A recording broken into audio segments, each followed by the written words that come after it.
HSC के द्वारा science में बायोलॉजी में जो भी क्वेश्चन पूछे गए हैं उनको करेंगे। इससे पहले भाई 253 क्वेश्चन ऑलरेडी हम बायोलॉजी के कर चुके हैं। आज जो हम शुरुआत करेंगे भाई वो 254 क्वेश्चन से करेंगे और आज का ये हमारा फर्स्ट क्वेश्चन रहेगा भाई। चलिए शुरू करते हैं बिना किसी देरी के आज का हमारा सेशन। एचएससी के द्वारा साइंस में बायोलॉजी से आए हुए क्वेश्चनों को करते हैं। दो न्यूरॉन्स के बीच में अवकाश को क्या कहते हैं? तो बताइए, जो दो न्यूरॉन्स हैं उनके जो बीच है उसको क्या कहते हैं? तो इसका जो आंसर है क्या आएगा भाई? ऑप्शन ए आएगा। क्या आएगा भाई? ऑप्शन ए आएगा, स्नेपस। क्या कहते हैं भाई इसको? स्नेपस कहते हैं। लीजिए इस प्रकार से देखिएगा, ये जो क्वेश्चन है जेई के एग्जाम में आया हुआ है। दो न्यूरॉन्स के अवकाश को क्या कहते हैं भाई? स्नेपस कहा जाता है। स्नेपस एक छोटी सी खाई है जो दो न्यूरॉन के बीच होती है, जहाँ वे एक दूसरे से जुड़े होते हैं और जो स्नेपस में न्यूरो ट्रांसमीटर नामक रासायनिक संदेशवाह होते हैं जो एक न्यूरॉन से दूसरे न्यूरॉन तक संदेश को क्या करते हैं भाई? पहुंचाते हैं।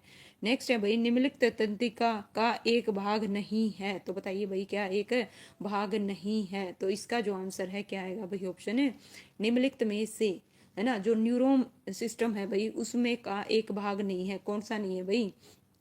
ठीक है, इसका आंसर क्या आएगा? ऑप्शन बी आएगा भाई। क्या है? बी। लीजिए इस प्रकार से, ठीक है भाई।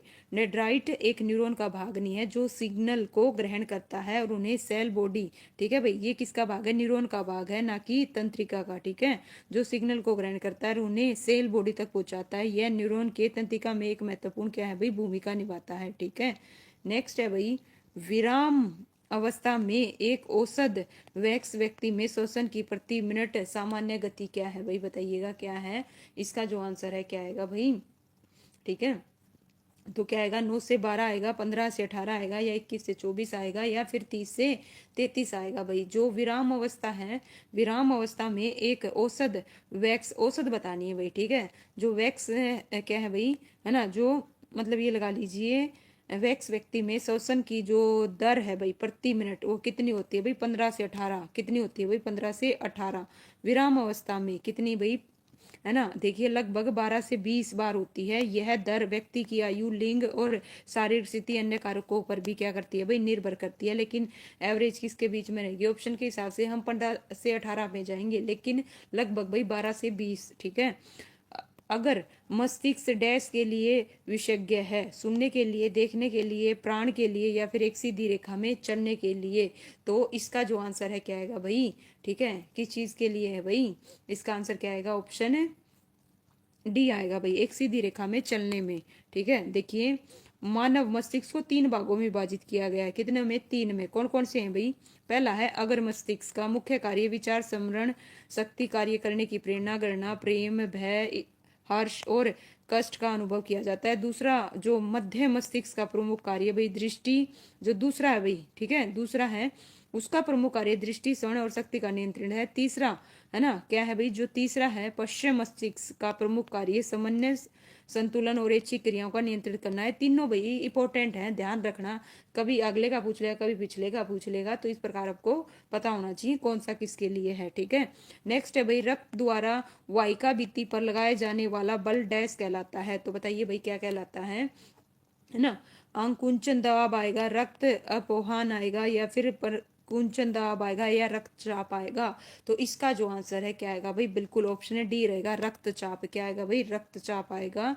ठीक है, एक सामान्य मनुष्य का रक्तचाप भाई 120, है ना, 80 mmHg होता है। जुगाली करने वाला, है ना, जुगाली करने वाले का अमाशय डैश में बटा होता है, 4 में, 2 में, 3 में, या फिर 5 में। तो कितने भागों में बटा होता है भाई? 4 भागों में। कितने भागों में? 4 भागों में। लीजिए इस प्रकार से देखिएगा, है ना, जुगाली करने वाले पशुओं का जो अमाशय है भाई वो 4 भागों में बटा होता है। ठीक है, 4 भाग कौन से हैं भाई? गौर फरमाइएगा, रुमेन, रेक्टिकुलम और ओमासम और एबोमेसम। तो ये 4 भाग हैं, चारों को ध्यान रखिएगा। और ये 4 भाग वाला अमाशय जुगाली करने वाले पशुओं को उनके जटिल आहार को पचाने में क्या करता है भाई? मदद करता है। ठीक है, नेक्स्ट क्वेश्चन है भाई आपकी स्क्रीन पर, गौर फरमाइएगा। गुर्दे के शीर्षक पर स्थित अंतरस्रावी ग्रंथियां हैं। तो बताइए भाई, है ना, तो कौन सी है? इसका जो आंसर है क्या आएगा भाई? एड्रीनल आएगा भाई। क्या आएगा? एड्रीनल। लीजिए भाई इस प्रकार से, है ना, ये जो ग्रंथि है एक जोड़ी ग्रंथियों का समूह है जो गुर्दे के ऊपरी भाग में होती हैं। गुर्दे बोले तो भाई किडनी, ठीक है। और ये ग्रंथियां कई प्रकार के हार्मोन्स का उत्पादन करती हैं। नेक्स्ट है भाई, क्या है, रिफ्लेक्स आर्क का एकीकरण केंद्र मस्तिष्क है, मेरुरज्जा है, अभिवाहक न्यूरॉन्स है या अपवाही न्यूरॉन्स है। तो भाई इस प्रकार इसका जो आंसर है क्या आएगा भाई, गौर फरमाइएगा, क्या रहेगा भाई, ऑप्शन बी आएगा मेरुरज्जु। क्या आएगा भाई, मेरुरज्जु। रिफ्लेक्स आर्क का एकीकरण कौन सा है भाई, केंद्र मेरुरज्जु है। रिफ्लेक्स आर्क एक स्वचालित प्रक्रिया, इसमें सेंसरी न्यूरॉन और इंटर न्यूरॉन और मोटर न्यूरॉन शामिल होते हैं। ये प्रक्रिया किसी भी बाहरी उत्तेजना के प्रति तुरंत प्रतिक्रिया करने में मदद करती है, जैसे गर्मी या दर्द से दूर हटना। आंखों में है ना प्रवेश करने वाली प्रकाश की मात्रा को डैश द्वारा नियंत्रित किया जाता है। तो बताइए भाई, आंखों में प्रवेश करने वाली प्रकाश की मात्रा को किसके द्वारा नियंत्रित किया जाता है। इसका जो आंसर है क्या आएगा भाई, ऑप्शन है सी आएगा, आइरिस। क्या आएगा भाई, आइरिस से, ठीक है। आंखों में प्रवेश करने वाली, है ना, देखिए मात्रा को किसके द्वारा भाई, गौर फरमाइएगा, आइरिस द्वारा नियंत्रित किया जाता है, जो आंखों के भीतरी भाग में स्थित एक पतली परत है। आइरिस में एक छिद्र होता है जिसे पुतली कहते हैं, और ये प्रकाश की मात्रा को नियंत्रित करता है। जब प्रकाश अधिक होता है तो जो पुतली है वो क्या होती है भाई, संकुचित कर देता है, जिससे कम प्रकाश आंखों में प्रवेश कर सके। नेक्स्ट है भाई, न्यूरॉन्स संदेश को किसके माध्यम से अन्य न्यूरॉन्स को ले जाते हैं। तो बताइए भाई, किसके माध्यम से ले जाते हैं, है ना, जो न्यूरॉन्स हैं वो संदेश को, है ना, इसके माध्यम से अन्य न्यूरॉन्स को ले जाते हैं। तो इसका जो आंसर है क्या आएगा भाई, ऑप्शन है डी आएगा, एक्सोन। क्या आएगा भाई, एक्सोन। लीजिए भाई, इस प्रकार से एक्सोन द्वारा पहुंचाया जाता है। एक्सोन न्यूरोस ट्रांसमीटर का स्रावन करता है और संदेशों के वाहक में काम करता है। टेस्टी, क्या है भाई, टेस्टिस द्वारा स्रावित नर लिंग हार्मोन है। तो बताइए भाई, इनमें से कौन सा है। इसका जो आंसर है क्या आएगा भाई, ऑप्शन ए आएगा भाई। क्या आएगा, टेस्टोस्टेरोन, ठीक है। इसका जो आंसर है क्या आएगा, ऑप्शन ए आएगा। और ये भी ध्यान रखिएगा भाई, जो एस्ट्रो हैं और प्रोजेस्टेरोन है, ये दोनों मादा लिंग हार्मोन है, ठीक है। यहाँ से भी क्वेश्चन आता है, पूछा जाता है। शुक्राणु और अंडाणु का संलयन कहाँ होता है। अंडाशय में होता है, गर्भाशय में होता है, योनि में होता है, या फेलोपियन ट्यूब में होता है। तो इसका जो आंसर है क्या आएगा भाई, ऑप्शन है डी आएगा। क्या आएगा भाई, डी रहेगा। देखिए, फेलोपियन ट्यूब में होता है, ठीक है। शुक्राणु और अंडाणु का संयोजन, जिसे निषेचन कहा जाता है, महिला के गर्भाशय के फेलोपियन ट्यूब में होता है। नेक्स्ट जो क्वेश्चन है भाई, गौर फरमाइएगा, द्रव माध्यम से बना रक्त डैश कहलाता है। लसिका, प्लेटलेट्स, हीमोग्लोबिन या फिर प्लाज्मा। तो भाई इस प्रकार इसका जो आंसर है क्या आएगा भाई, ठीक है। द्रव माध्यम से बना रक्त डैश कहलाता है, प्लाज्मा। क्या कहलाता है भाई, प्लाज्मा। लीजिए भाई, मानव शरीर में रक्त की मात्रा शरीर के भार के लगभग 7-8% होता है। और रक्त के दो प्रमुख घटक भाई, प्लाज्मा और रुधिर वाहिकाएं। प्लाज्मा हल्के पीले रंग का तरल होता है। रक्त का भाई 55 से 60% भाग होता है। इसमें 90 से 92% जल होता है, और शेष 8 से 10% कार्बनिक और अकार्बनिक पदार्थ होते हैं। नेक्स्ट, डैश वे नलिकाएं हैं जो हृदय से शरीर के विभिन्न अंगों को रक्त ले जाती हैं। भाई हृदय से शरीर के, है ना, अंगों तक रक्त को ले जाती हैं। धमनी, अलिंद, है ना, सिरा या फिर नीलय। तो इस प्रकार भाई अलिंद है, ठीक है, अलिंद आएगा, ध्यान रखिएगा। इसका जो आंसर है क्या आएगा भाई, जो हृदय से, है ना, शरीर के विभिन्न अंगों तक रक्त पहुंचाती हैं वो धमनियां हैं। कौन सी हैं भाई, धमनियां हैं। इसका जो आंसर है क्या आएगा, ऑप्शन ए आएगा। धमनियां वे रक्त नलिकाएं हैं जो हृदय से शरीर के विभिन्न अंगों तक रक्त पहुंचाती हैं। किसको छोड़ के भरी, ध्यान दीजिए, प्लोमोनरी धमनी को छोड़कर सभी धमनियां ऑक्सीजन युक्त रक्त शरीर के सभी भागों में पहुंचाती हैं। सिराएं वे रक्त नलिकाएं जो शरीर के विभिन्न भागों से अशुद्ध रक्त को इकट्ठा करके हृदय में लेकर जाती हैं, ठीक है भाई। नेक्स्ट है भाई, केंद्रीय तंत्रिका तंत्र किससे बना होता है। तो बताइए भाई, किससे बना होता है। मस्तिष्क और मेरुरज्जा से, तंत्रिकाओं और मेरु से, चालक तंत्रिकाओं और संवेदी तंत्रिकाओं से, मेरुरज्जु और चालक तंत्रिका से। तो इसका जो आंसर है क्या आएगा भाई, मस्तिष्क और मेरुरज्जु से, ठीक है। ऑप्शन क्या आएगा भाई, ऑप्शन ए आएगा इसका आंसर। नेक्स्ट है भाई, रक्त कोशिका निर्माण की प्रक्रिया को क्या कहा जाता है। तो बताइए भाई, रक्त कोशिका निर्माण की प्रक्रिया को क्या कहा जाता है।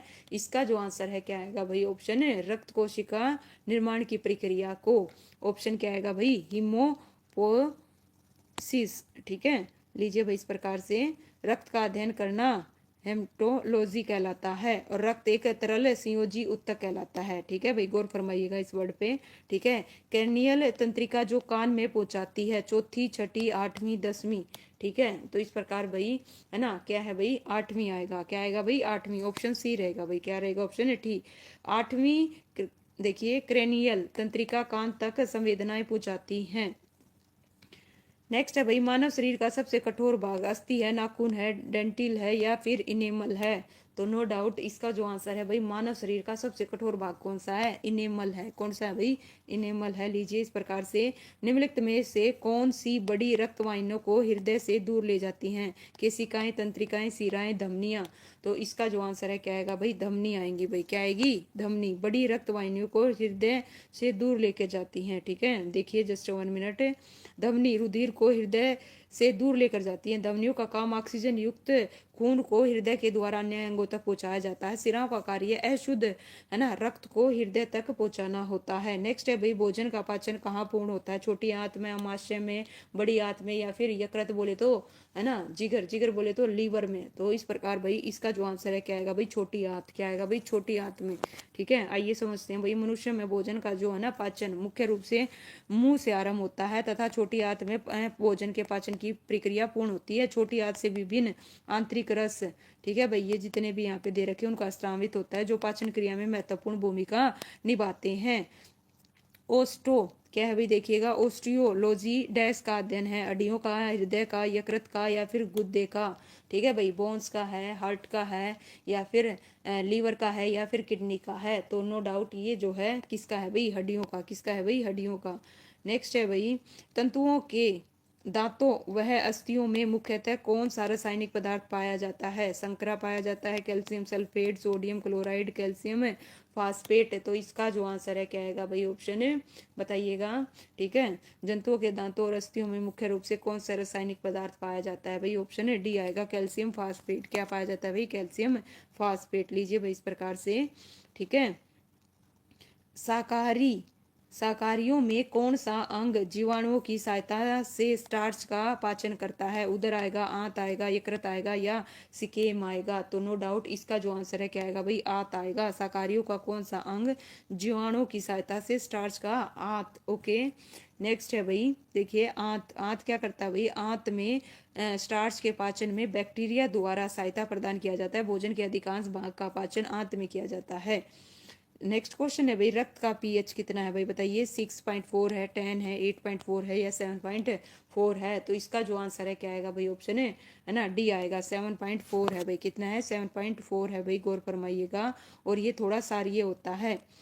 और pH power of the hydrogen, यानी हाइड्रोजन की शक्ति। हाइड्रोजन के अणु किसी चीज में उसकी अम्लीय या क्षारीयता को क्या करते हैं भाई, तय करते हैं। किस ब्लड ग्रुप को सार्वभौमिक दाता कहा जाता है, ए प्लस को है ना, ए बी प्लस को या फिर ओ माइनस को या ए बी माइनस को। तो इसका जो आंसर है क्या आएगा भाई, ऑप्शन है सी आएगा भाई। क्या आएगा, ऑप्शन है सी रहेगा भाई, ओ नेगेटिव। ठीक है, देखिए इस प्रकार से जस्ट 1 मिनट भाई, ओ नेगेटिव ब्लड ग्रुप को सार्वभौमिक दाता कहा जाता है क्योंकि इसके ब्लड ग्रुप में एंटीजन नहीं पाया जाता। इसका आधार किसी भी प्राप्तकर्ता में किया जा सकता है। और ए बी को सार्वभौमिक प्राप्तकर्ता कहा जाता है क्योंकि इसमें कोई एंटीबॉडी नहीं होता। इस वर्ग वाले रोग प्राप्तकर्ता के शरीर के किसी भी वर्ग के रक्त वाले प्राप्तकर्ता के शरीर में किसी भी प्रकार के रक्त का आधान नहीं किया जा सकता। मनुष्यों के रक्त समूह की खोज भाई 1900 में कार्ल लैंडर स्टीनर ने किया था। लार्ल रक्त कोशिकाओं के जीवन अवधि डैश दिनों की होती है भाई, आरबीसी की पूछ रहे हैं कितने दिनों की होती है, 60 दिनों की, 120 दिनों की, 180 दिनों की या फिर 240 दिनों की। तो नो डाउट इसका जो आंसर है क्या आएगा भाई, ऑप्शन है बी आएगा, 120 दिनों की। कितनी होती है भाई, 120 दिनों की होती है। स्पंजी हड्डियों को क्या कहते हैं, तो बताइए भाई, स्पंजी जो हड्डियां हैं उनको क्या कहा जाता है। तो इसका जो आंसर है क्या आएगा भाई, कल भी आया था ये क्वेश्चन है, है ना, क्या कहेंगे, सुसियर। ठीक है, स्पंजी हड्डियों को सुसियर अस्थि कहते हैं। स्पंजी हड्डियों को कैलस हड्डी या फिर टेबुलर कुलर हड्डी भी कहते हैं। मानव रक्त में बड़ी मात्रा में मौजूद शर्करा है, सुक्रोज है, ग्लूकोज है, फ्रक्टोज है या फिर लैक्टोज है। इस प्रकार भाई इसका जो आंसर है क्या आएगा भाई, गौर फरमाइएगा। ठीक है, क्या आएगा भाई, मौजूद ग्लूकोज, क्या आएगा भाई ग्लूकोज, ऑप्शन बी आएगा। मानव रक्त में बड़ी मात्रा में मौजूद ग्लूकोज, है ना। और रक्त एक तरल संयोजी उत्तक है। मानव शरीर में रक्त की मात्रा वही शरीर के बाहर का लगभग 7% होती है। रक्त एक क्षारीय विलयन होता है। इसका पीएच भाई कितना 7.4, ठीक है। और एक कितना होता है भाई 5 से 6 लीटर होता है। नेक्स्ट है भाई वह ग्रंथि जो इंसुलिन हार्मोन को स्रावित करती है। यकृत है, पीयूष ग्रंथि है, लाल ग्रंथि है या फिर अग्नाशय है। तो इंसुलिन हार्मोन, इसका जो आंसर है क्या आएगा भाई अग्नाशय आएगा। क्या आएगा भाई अग्नाशय। लीजिए इस प्रकार से देखिएगा, अग्नाशय के लेगरहैंस की दीपिका के बीटा कोशिका से इंसुलिन का क्या होता है भाई स्रावन होता है। इस प्रकार से पूरी प्रोसेस यहाँ दे रखी है, पढ़ लीजिएगा। नेक्स्ट है भाई गुर्दे की कार्यात्मक इकाई क्या है, यानी कि किडनी की पूछी जा रही है। न्यूरॉन है, नेफ्रॉन है, एल्वियोली है या फिर कोशिका है। तो इसका जो आंसर है क्या आएगा भाई गौर फरमाइएगा, है ना, नेफ्रॉन है। क्या है भाई किडनी की कार्यात्मक इकाई नेफ्रॉन। इसका जो आंसर है ऑप्शन है बी आएगा भाई, ठीक है। देखिए गुर्दे की कार्यात्मक इकाई नेफ्रॉन है। और जो किडनी है वही वो सेम के वक्र, किसको बोला जाता है भाई किडनी को ही बोल रहे हैं। सेम के बीज के आकार का होता है। उधर गुहा में दोनों ओर एक किडनी स्थित होती है भाई, दो, एक इधर एक इधर, ठीक है। ध्यान रखिएगा कितनी होती है भाई दोनों ओर, ठीक है। वक्र के दोनों तरफ भाई यानी कि किडनी के चारों तरफ पेरिटोनिया नामक एक झिल्ली पाई जाती है। और किडनी का जो बाहरी धरातल उत्तल और भीतरी धरातल अवतल होता है। वक्र की किडनी की भीतरी अवतल सतह हाइलम कहलाती है। और प्रत्येक किडनी में लगभग भाई 130, ठीक है, 1,30,000 सूक्ष्म नलिकाएं होती हैं जिन्हें वक्र या नेफ्रॉन कहते हैं।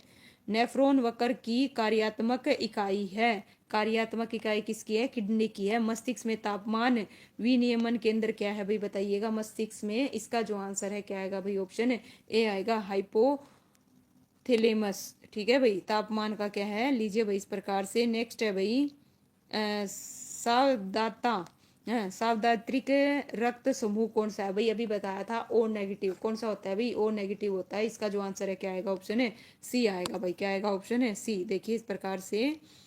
नेक्स्ट है भाई निम्नलिखित में से कौन सी धातु को हीमोग्लोबिन का सर्वाधिक जरूरी संगठन माना जाता है। निम्नलिखित में से कौन सी धातु को भाई हीमोग्लोबिन का सबसे सर्वाधिक जरूरी संगठन माना जाता है। तो इसका आंसर क्या आएगा भाई लोहे को माना जाएगा। किसको भाई लोहे को, ठीक है। लीजिए भाई हीमोग्लोबिन का सबसे सर्वाधिक जरूरी संगठन लोहा होता है जो रक्त के लाल रंग का मुख्य कारक होता है। और इसका मुख्य कार्य फेफड़ों से ऑक्सीजन को शरीर के ऊतकों तक ले जाना और ऊतकों से कार्बन डाइऑक्साइड को फेफड़ों तक वापस पहुंचाना। इसके साथ ही हीमोग्लोबिन, है ना। लीजिए भाई नेक्स्ट क्या है श्वासन, सामान्य श्वासन दर क्या है। 12 से 16 प्रति मिनट, 8 से 12 प्रति मिनट, 8 से 22 प्रति मिनट या 26 से 30 प्रति मिनट। तो श्वासन दर कितनी है सामान्य पूछिए सामान्य। तो इसका जो आंसर है क्या आएगा भाई ऑप्शन ए आएगा 12 से 16 प्रति मिनट। ओके देखिए सामान्य व्यक्ति प्रति मिनट 12 से 16 बार यानी 15 बार सांस लेता है या छोड़ता है। इस तरह से मनुष्य 24 घंटे में लगभग भाई, ठीक है। देखिए और श्वसन गतिविधियों में सम्मिलित वायु के आयतन का आकलन स्पाइरोमीटर द्वारा किया जाता है भाई। किसके द्वारा भाई इंपॉर्टेंट है आपसे पूछा जाए तो ध्यान रखिएगा। नेक्स्ट है भाई श्वसन तंत्र का पहला अंग कौन सा है। मुंह है, त्वचा है, नाक है या फिर कान है। तो इसका जो आंसर है क्या आएगा भाई नाक है। श्वसन तंत्र का पहला अंग कौन सा है भाई नाक है। और इसमें नाक, स्वर तंत्र, श्वास नलिका, फेफड़े शामिल हैं। इसी तंत्र का मुख्य कार्य शरीर के विभिन्न गैसों का आदान प्रदान करता है। नेक्स्ट क्वेश्चन है भाई निम्नलिखित में से कान का एक कार्य है। कान का कार्य क्या है भाई शरीर का संतुलन और सुनना है। शरीर का संतुलन और एकाग्रता है। सुनना और एकाग्रता है। एकाग्रता और संरक्षण है। तो 289 का जो आंसर है क्या आएगा भाई, है ना। कान का मुख्य कार्य क्या है भाई कान का एक कार्य क्या है शरीर का संतुलन और सुनना है। इसका जो आंसर है क्या आएगा ऑप्शन ए आएगा, ठीक है। नेक्स्ट है भाई मानव मस्तिष्क को डैश संभागों में विभाजित किया जाता है। 2 में, 3 में, 4 में या फिर क्या है भाई 6 में। तो इसका जो आंसर है भाई मैंने बताया था कितने भागों में 3 भागों में। कितने भागों में 3 भागों में। अभी थोड़ी देर पहले पढ़ाया था भाई पढ़ लीजिएगा। देखिए 3 अगर मस्तिष्क मध्य पश्चिम इस प्रकार से 3 आएंगे, ठीक है। और डिटेल से पढ़ना हो तो आराम से पोस्ट पढ़िएगा। सार्वजनिक रक्तदाता किस रक्त वर्ग में आता है? ए में, बी में, ए बी या फिर ओ में? सार्वजनिक रक्तदाता, ठीक है, इसका जो आंसर है क्या आएगा भाई? ऑप्शन है डी आएगा। क्या आएगा भाई? डी। ओके, नेक्स्ट है भाई,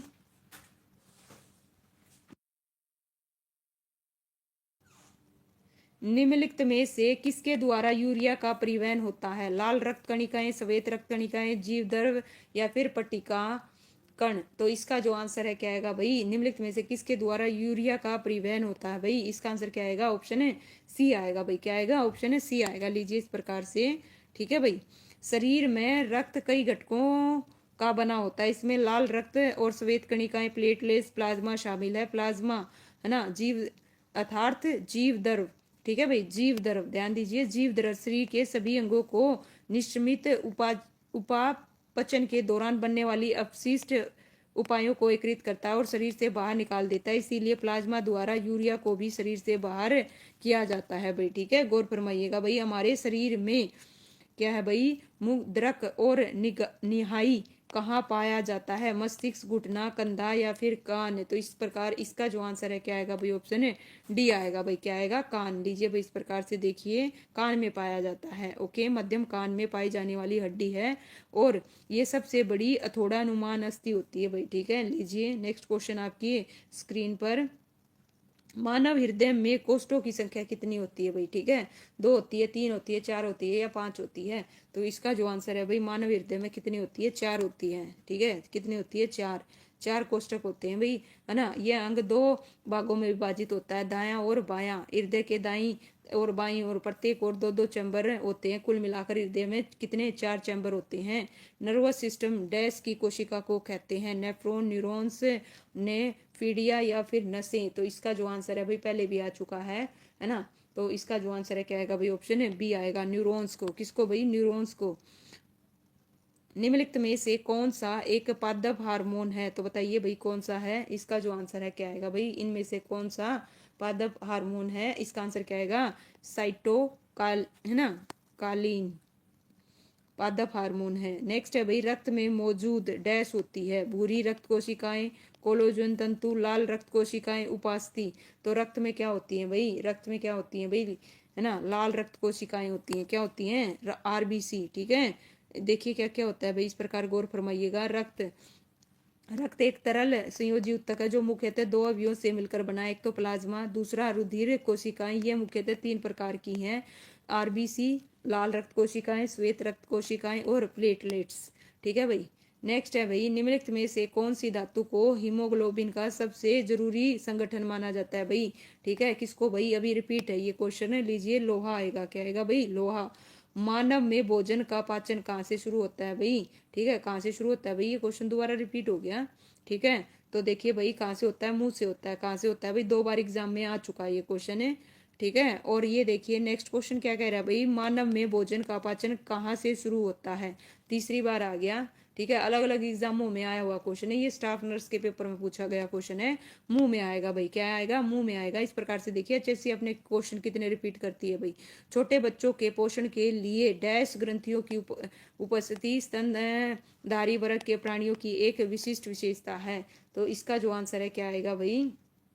ठीक है, ऑप्शन है ये आएगा भाई, स्तनधारियों की, ठीक है। लीजिए इस प्रकार से, स्तनधारियों का सबसे मुख्य लक्षण दूध उत्पन्न करने वाली ग्रंथि स्तन ग्रंथि है, जिनसे, है ना, छोटे बच्चे पोषण प्राप्त करते हैं। इनमें, लीजिए भाई नेक्स्ट क्वेश्चन चलिए करते हैं, किस अंग को आरबीसी का कब्रिस्तान कहा जाता है? प्लीहा को, यकृत को, हृदय को या फिर किडनी को? तो इस प्रकार भाई 302 का जो आंसर है क्या आएगा भाई? ऑप्शन ए आएगा, प्लीहा को, ठीक है। आरबीसी का क्या है भाई? क्या कहा जाता है? कब्रिस्तान कहा जाता है। यह अग्नाशय और तंतुपट के बीच यकृत की बाईं ओर स्थित लगभग 10 सेंटीमीटर गहरे लाल रंग की सक्रिय चपटी लसिका ग्रंथि होती है। नेक्स्ट है भाई, सबसे छोटी जीवित कोशिका। सबसे छोटी जीवित कोशिकाएं बतानी है कौन सी है भाई? माइक्रोप्लाज्मा है ना, या फिर नॉन स्टॉक है, यू बैक्टीरिया है या फिर आर्किक बैक्टीरिया है? तो इसका जो आंसर है क्या आएगा भाई? ऑप्शन ए आएगा, माइक्रोप्लाज्मा। क्या है भाई? माइक्रोप्लाज्मा। को सबसे छोटी जीवित कोशिका के रूप में जाना जाता है। इसका आकार लगभग भाई 0.001 मिलीमीटर होता है। ठीक है, नेक्स्ट क्वेश्चन है भाई आपकी स्क्रीन पर, किन रक्त वाहिकाओं का व्यास सबसे छोटा होता है? तो किसका होता है भाई? इसका जो आंसर है क्या आएगा भाई? ऑप्शन है ए आएगा। किसका होता है भाई? केशिकाएं। क्या होती हैं भाई? केशिकाएं। लीजिए, रक्त केशिकाएं सबसे छोटे व्यास वाली वाहिकाएं होती है। धमनियां ऐसी रक्त वाहिकाएं हैं जो रक्त को हृदय से दूर ले जाती है। इनमें शुद्ध रक्त प्रवाहित होता है। एक बिंदु जहां से तंत्रिका का देखिए, एक बिंदु जहां से तंत्रिका का एक तंत्रिका कोशिका से दूसरी तंत्रिका कोशिका में संचरण होता है उसे डैश कहते हैं। तो बताइए भाई क्या कहते हैं? इसका जो आंसर है क्या आएगा भाई? ठीक है, इसका आंसर क्या आएगा? ऑप्शन है डी आएगा, स्नेपस। ठीक है, क्या कहते हैं भाई? स्नेपस। लीजिए भाई इस प्रकार से। ठीक है, मानव में वक्र की निषेधन इकाई क्या है भाई? ठीक है, यानी कि किडनी की पूछी जा रही है भाई। ठीक है, किडनी की। तो इसका जो आंसर है क्या आएगा भाई? ऑप्शन है डी आएगा, वक्राणु। क्या है भाई? वक्राणु। लीजिए इस प्रकार से, क्या है? वक्राणु। इसी को क्या कहा जाता है भाई? नेफ्रॉन कहा जाता है। इसका उपयोग रक्त में पानी आयनों छोटे अणुओं को अलग करके अपशिष्ट और विषाक्त पदार्थों को छानने और आवश्यक अणुओं को रक्त में वापस करने के लिए किया जाता है। नेक्स्ट क्वेश्चन है भाई, त्वचा का प्रकार जो स्पर्श करने पर कभी नम नहीं होती? सामान्य त्वचा, सूखी त्वचा, तेली त्वचा या फिर नम त्वचा? तो इसका जो आंसर है क्या आएगा भाई? त्वचा का वह प्रकार जो स्पर्श करने पर कभी नम नहीं होती। तो इसका आंसर क्या आएगा? ऑप्शन है बी आएगा भाई, सूखी त्वचा। क्या आएगा भाई? सूखी त्वचा। ठीक है, सूखी त्वचा जो स्पर्श करने पर कभी नम नहीं होती। रूखी त्वचा खुदरी होती है। इस प्रकार से भाई त्वचा के देखिए 8 प्रकार हैं: सामान्य, सूखी, संवेदनशील, है ना, मेचोर, तेलीय, मिक्स, सेलो और डिहाइड्रेट स्किन। एक बिंदु जहां तंत्रिका आवेग एक तंत्रिका कोशिका से दूसरी तंत्रिका कोशिका में संचरण होता है उसे डैश कहते हैं। तो बताइए भाई उसे क्या कहते हैं? इसका जो आंसर है क्या आएगा भाई? ऑप्शन है सी आएगा, रेनवियर की गांठ। क्या कहते हैं भाई? रेनवियर की गांठ कहते हैं। इसका आंसर क्या रहेगा? ऑप्शन है सी आएगा भाई। लीजिए इस प्रकार से, जस्ट 1 मिनट। देखिए, रेनवियर गांठ बहुत ही सूक्ष्म स्थान होता है जो माइलिएटन होता है। यह तंत्रिका कोशिका में पाया जाता है और यह तंत्रिका आवेग को आगे संचरण में सहायक होता है। डैश मानव शरीर के अंतर्स्रावी तंत्रिका को नियंत्रित करती है। थाइमस, शीर्षक, अवटू या फिर पीयूष ग्रंथि? तो इसका जो आंसर है क्या आएगा भाई? अवटू ग्रंथि। क्या आएगा भाई? अवटू ग्रंथि, बिल्कुल करेक्ट है भाई। लीजिए इस प्रकार से, है ना भाई। नेक्स्ट जो टॉपिक आ गया वो आ गया भाई मानव रोग और उपचार। है ना, हमने कहाँ से शुरू किया था भाई? कहाँ से किया था भाई? 254 क्वेश्चन से स्टार्ट किया था और 309 क्वेश्चन कर लिए भाई। कितने कर लिए? 309। तो इस प्रकार से भाई बाकी क्वेश्चन करेंगे कल की वीडियो में, कम से कम टाइम में भाई। ठीक है, चलिए भाई मिलते हैं कल की वीडियो में साइंस में। ठीक है, इसी से आगे करेंगे। कल का जो हमारा टॉपिक रहेगा मानव रोग और क्या रहेगा भाई? उपचार रहेगा। ठीक है, यहीं से शुरू करेंगे। तो चलिए भाई, सभी बच्चों को शुक्रिया। वीडियो को भाई लाइक करना, शेयर करना और कमेंट कीजिए।